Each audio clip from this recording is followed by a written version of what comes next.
Tonight, mass layoffs are underway at the Department of Education. At least 1,300 people are expected to lose their jobs, and this includes the entire Dallas office. The layoffs come just weeks after the latest federal test scores showed American children's reading and math skills at record lows.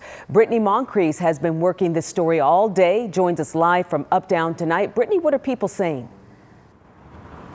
Well, Izzy, we've been speaking with several people about these layoffs, particularly as it relates to the Dallas regional office. And I can tell you it's a subject that people just simply don't want to touch. Off camera, some tell us that if these layoffs cut down on unnecessary costs, then they're all for it. Others were simply too angry to speak with us on camera. Now, how would these cuts actually impact people? Well, the Department of Education tells us they started out with a little over than 4,000 workers when President Trump took office. They've been cut in half now to slightly more than 2,000. Now, this causing the Dallas regional office to close, and they tell us all of their employees have been laid off. Now, here's how University of Texas professor David Matthews says that impact trickles down. The Department of Education makes sure that states are implementing federal laws when it comes to supporting early childhood learning, students from lower income families, civil rights, and special education. Matthews says that's done through the National Center for Education Statistics, which tracks those programs in order for the federal government to give funding.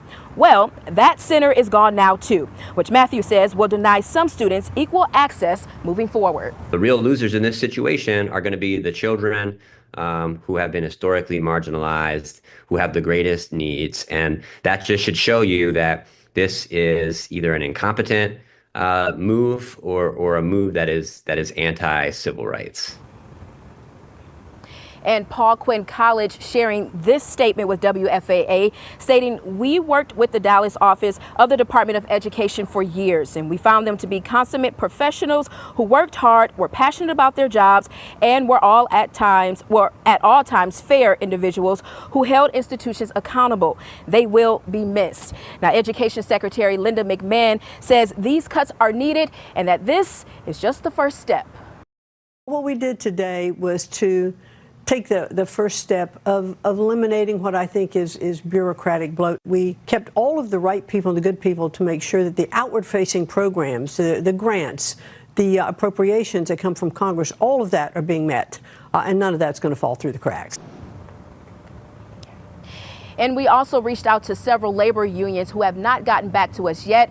But the Department of Education says they'll continue programs like special need programs, student loans, and Pell Grants. However, they did say that divisions within the department will have to have some significant reorganizing.